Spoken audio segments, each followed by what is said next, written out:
boom, boom, hey, boom, push, go. Yes, ma'am, yes, ma'am. And down, go, go. Yes, yes, and there it is. That's right, yeah. Yes, good. Ha, that's right. Yeah, I can do that step and do that. That's right. Come on around. Bingo. You can really draw those out. Okay. The women look terrific in the piece. I'm really pleased with their dancing.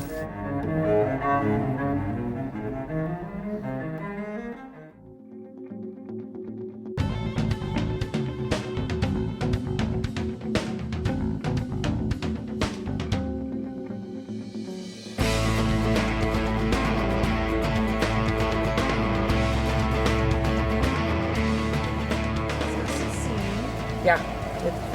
It's a lot. It's a lot. Yeah. I'm the director of the gala, and I'm the guy that has to pay the bill. We're going the right way in terms of scenery budget today because The biggest challenge is trying to do it within the budget. There's a budget.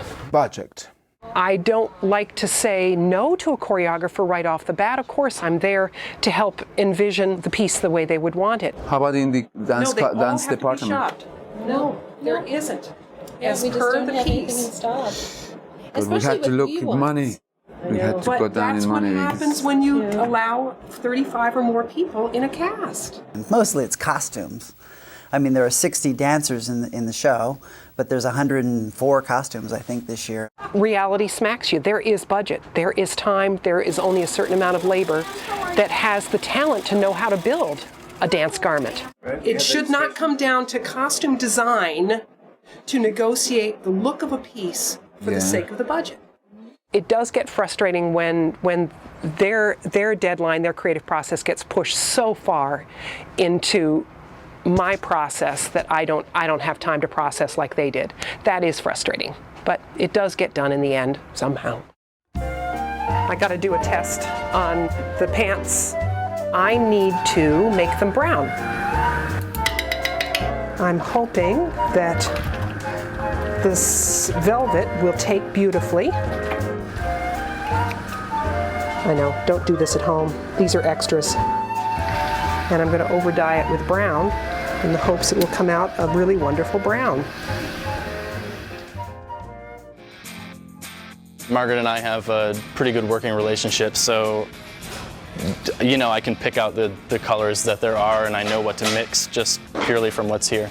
And so it will hang against the rear of the stage, and then it'll really sort of accent that irregular edge. This week we are just doing full runs of the show. From 5:30 to 7:30, you know, we don't have our individual rehearsals anymore. It's just basically 2 weeks till showtime, and we have to get everything together.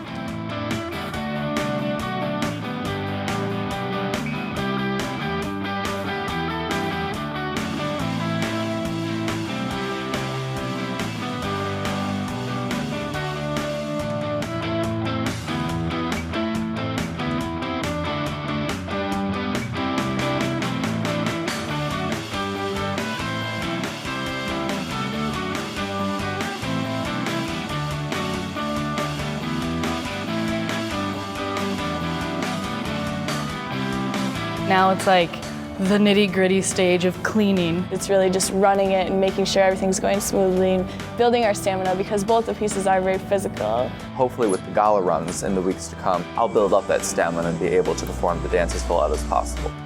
First, can I get through it? Second, can I get through it and look good? And then third, can I actually bring something to the performance aspect? Acting in Georgia's piece. I have to do a lot of acting, so I'm working on that.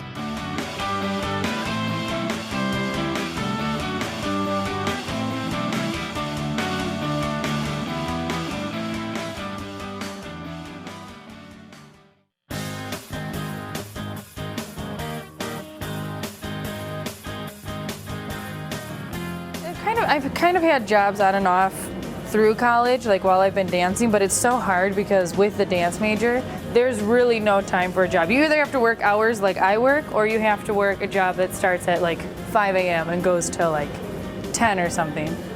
Next weekend is gala, so I won't be working any hours because I have no time. And if I did, I'd probably shoot myself.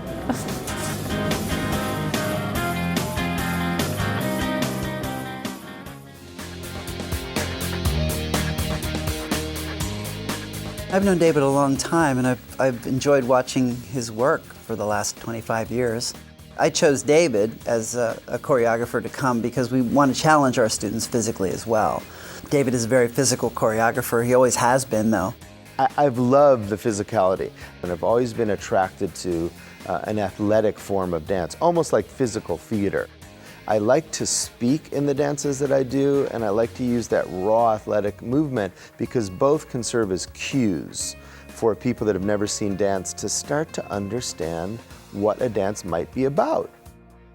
David's piece is just such an incredible challenge for the dancers. It takes everything from them every time I see it. It's like the most crazy experience I've ever had as a performer. Oh boy, reciting the anthem or something. It's been great having Jenna back because of course she was a grad student here. Her coaching of people in terms of their improvisatory and vocal work has also been extremely helpful as well. It's really brought the piece to a whole new level. I love David Dorfman, and I really wanted to work with him because he works on such a human level. So it's really like opening up your... Erin really, being in David's piece was a really big deal for her, and this desire that she had to be in it, her dancing has definitely matched that desire. Huge, unbelievable, big mover, you know, and her heart is just, you can see right through. She has that great quality that so many dancers are still trying to find of, you know, being passionate and emotional about a kind of dance that she's seen and wants to be a part of. Trevor's been fantastic to work with. He definitely pushes the edge of things, and so that kind of keeps the material alive. Sometimes you can see in younger dancers and older dancers when they're thinking about how maybe they can't do something. And I didn't see that in Trevor for a moment. You know, that the last crossing that he does, there's something so endearing about the way he is doing that and approaching that, and very vulnerable. You just automatically want to help him or something, you know.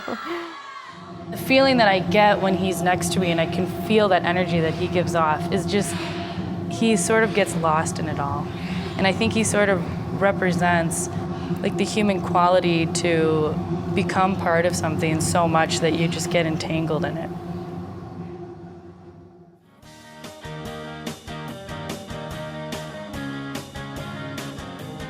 This show, I think Margaret outdid herself more than any other show that I've been. I've been here 17 years, and I think it's amazing what she's done. Shall we hold hands and pray? Final words. I think we're good to go. Okay.